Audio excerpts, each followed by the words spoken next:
You like desire? We like it when you identify your desire and you're consciously aware of what it is.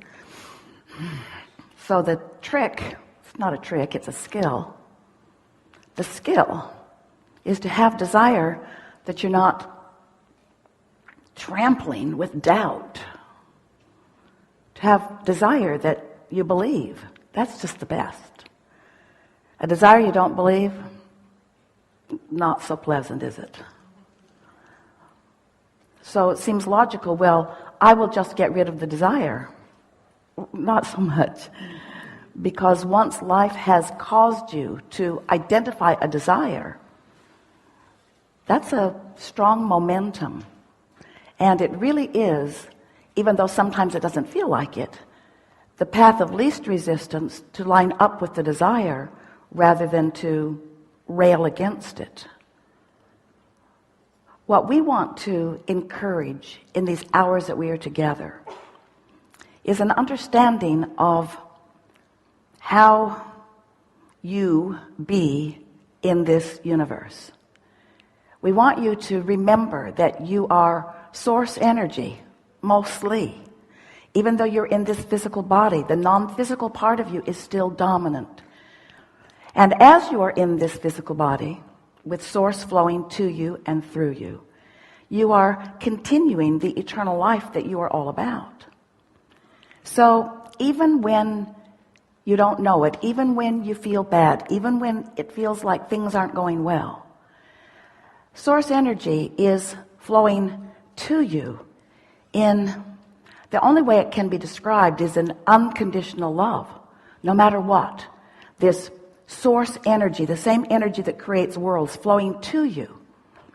But how you allow yourself to be in that energy, we'd like you to feel this, it's like a permeation of environment all around you of well-being and appreciation. But if for whatever reason you've decided to be mad at yourself or someone else, then you're not allowing, hear this, we've never said this to you before, you are not allowing in your moments of negative emotion the unconditional love to be reached by you because of the conditions that you are placing. Can you hear that? Only you can block the unconditional love with the conditions that you place. These are my conditions. I don't like that person very much. Or that didn't go well for me. Or I lived something that was unpleasant, or somebody in politics is doing something that I deem inappropriate. So as you place conditions on your love, all that happens is you prevent yourself from receiving the always flowing, ever surrounding, always, if you will allow it, penetrating love, clarity, abundance of well-being that is flowing to you at all times. So this gathering, we've called it a lot of different things. The science of deliberate creation, because we wanted you to be deliberate about what you were thinking. The art of allowing, because we wanted you to figure out how to be in that soft place of allowing this energy to flow. And these days, what we're really wanting to put emphasis on is you walking around all day in this body, offering a vibration which equals your point of attraction. So you are establishing a vibrational environment, a vibrational climate, a vibrational, it's like how the scientists prepare the petri dish so that they will be able to introduce something to it and grow in it just what they want to. You sort of kind of get that. You've got your own environmental vibrational thing going on. And what that amounts to is the degree to which you allow or don't allow the good stuff that source is flowing to you. That's it.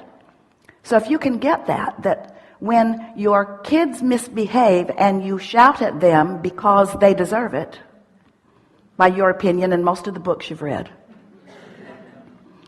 then what's happening to you in that moment is you are reacting to their behavior, not to your practiced environment. Source never does that to you. Source never responds to your behavior. That's why Source's love is unconditional.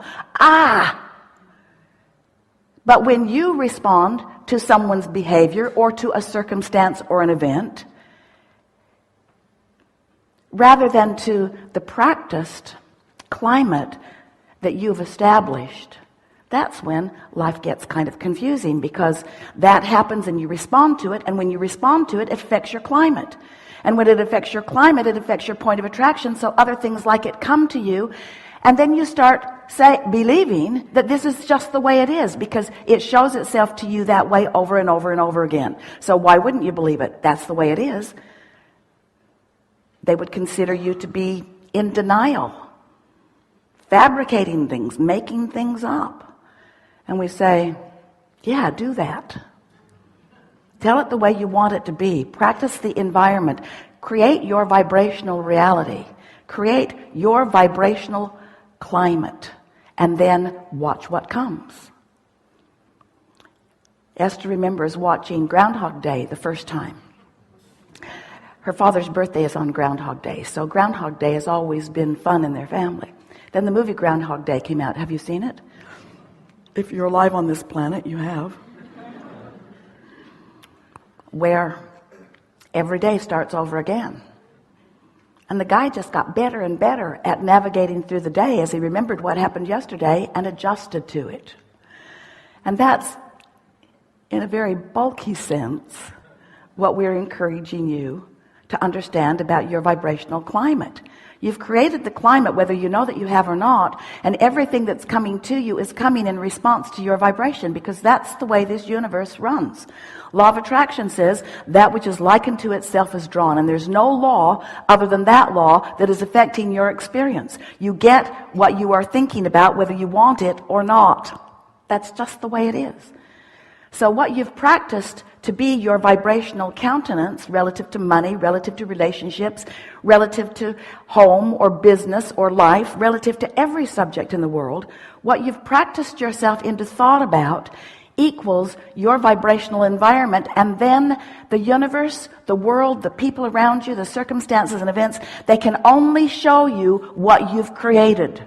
So everything that comes to you isn't about what anybody else is doing. It's about what you've got going on vibrationally. And of course, we acknowledge what you've got going on vibrationally is a lot about what you're observing out there, because you're often letting what you're observing out there affect what you're doing here.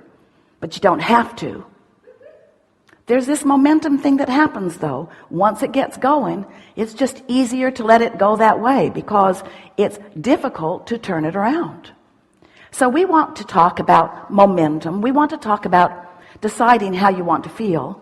We want to show you how to get this vibrational climate around yourself in an attitude that you'll like what flows into it. Because when you're in this vibrational place that is in sync with who you really are, your emotions raise from pure satisfaction to true passion and enthusiasm for life. You feel clear and sure and interested in life. You feel fun. Your timing is good. You feel vitality. Everything about your world feels good to you once you deliberately prepare your vibrational environment to be the receiver of the things that it must receive, because law of attraction will not give to you something that you have not practiced. We always like to put this analogy in early in our conversations with you. Sometimes it is as if you are saying to us, Abraham, I've jumped out of an airplane and I don't have a parachute. Would you please advise me as what to do now? And we always say, hang on, it will be over in a little while. Because there is a momentum at that stage that there is not likely an action that you're going to find that is going to dramatically change the outcome, because you waited too long before you addressed it. You let the momentum get going too far. Well, no big deal. The momentum will peter out. And when you sleep tonight, the momentum will stop altogether. And in the morning when you awaken, you have the option of beginning your momentum in a way that creates a vibrational atmosphere that you will like what comes to it. So since we've been talking like this, Esther has been thinking a lot about creating her vibrational atmosphere. And she's saying to herself often, and it will serve you well too, I want to respond to what's happening out there in the world, or happening to me, happening anywhere that I'm involved with it or observing it. I want to respond from this practiced place of alignment, not from this reactionary place. And really that's what the art of allowing is all about. It's deciding how you want to feel. It's understanding that you are extensions of Source. It's understanding the way Source always bees with you. In fact, do you know that the only reason that you can even feel what you would call negative emotion, whether you call it fear or rage or embarrassment or anger, every negative emotion that you feel is only possible because you are feeling a way that the Source within you does not feel about the same subject. In other words, you're setting up a frequency that's different from the frequency of Source. So really what negative emotion is, here's the clearest way that we can ever explain it to you. Here you are standing in your world, in your body, in your beingness, and Source is surrounding you with well-being. And when you let yourself be the receiver of that well-being, of that clarity, of that love, of that appreciation, of that abundance, then you feel great. But when you start thinking thoughts that prevent it from coming, that's what negative emotion is. It's your resistance to the natural well-being, to the unconditional love, to the unconditional prosperity, to the unconditional clarity that is flowing your way all day, every day, if you will figure out some way to let it in. So that's what we want to help you do. Figure out ways to let it in. What do you want to talk about? You now know everything we know, and the rest of it is really up to just practicing it out there in the world. You just got to get out there, have an experience, and then acknowledge, oh, that experience matches the climate that I established. Do I want to adjust the climate, or did I like it? If you liked it, adjust nothing. If you didn't like it, adjust it. You got to be asking how. We'll talk about it all day. What do you want to talk about?